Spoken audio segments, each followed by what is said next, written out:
तक्रारीमुळे ह्या सगळ्या अडचणी आल्या, पण नक्कीच आम्ही तो शासनाकडे पूर्ण पाठपुरावा करून आपल्यापर्यंत पैसा या विम्याचं कसं पोहोचेल याच्यासाठी पूर्णपणे माझं लक्ष आहे.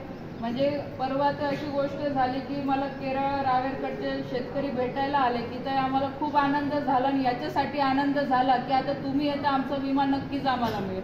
हा एक विश्वास जो शेतकऱ्यांच्या मनामध्ये आहे, सर्वसामान्य जनतेच्या मनामध्ये आहे.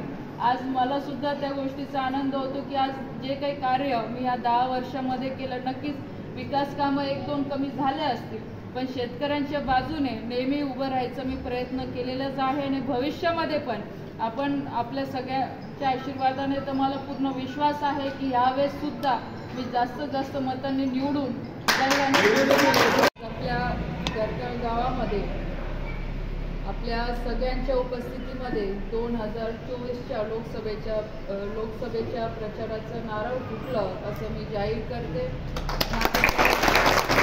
आपल्या दौऱ्यामध्ये संपूर्ण भारतीय जनता पार्टीचे सर्व आमचे वरिष्ठ नेते, सर्व आमचे पदाधिकारी, सर्व कार्यकर्ते आजपासून आपल्या प्रचाराची सुरुवात म्हणजे आजपासून आपण चोपड्याची प्रचाराची सुरुवात केलेली आहे.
त्यांच्या जिल्ह्यात टाकून घेतले सरांचे मुख्य कृषी मंत्री त्यांच्या जिल्ह्यात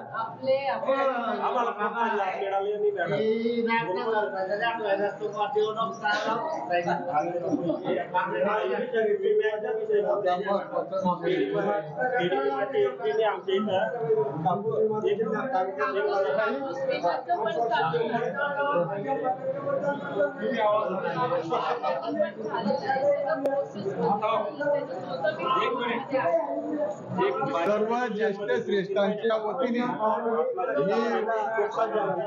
चोपडा तालुक्यात जास्त वंचित येत नाही.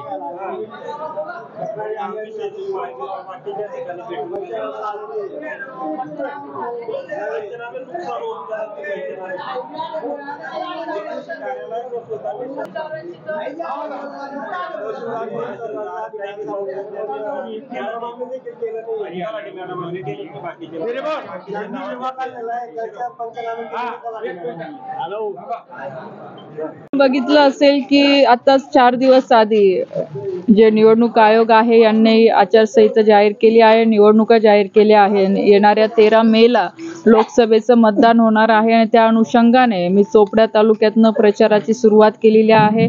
आज जवळपास माझे 10 ते 12 गावांना भेटी आहे आणि इथून पुढे सुद्धा अशाच पद्धतीने संपूर्ण लोकसभेचे माझे दौरे होणार आहे. चांगला प्रतिसाद लोकांकडनं मिळतोय, कारण की लोकांमध्ये उत्साह आहे की परत तिसऱ्यांदा आपल्या देशाचे प्रधानमंत्री आदरणीय मोदी साहेब झाले पाहिजे. मॅडम, आपल्या महायुतीचे जे घटक पक्ष आहेत ते आपल्या नारळ आपण प्रचार नारळ फोडला त्यामध्ये कोणी दिसत नाही. आता काल बैठक झालेली आहे तर नक्कीच आम्ही सगळे एकत्रच आहोत.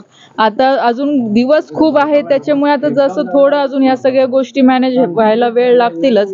पण सगळे जेवढेही घटक पक्ष आहे, शिंदे साहेबांचं शिवसेना असेल, रिपाई असेल, अन्य पक्ष जेवढेही आहे ते आमच्या सोबतच आहे. असं कालच आमच्या आदरणीय गिरीश भाऊंच्या सोबत ही बैठक झालेली आहे. नक्कीच आपले स्थानिक आमदार चंदूभाऊ हे सुद्धा आपल्या सोबत राहतीलच.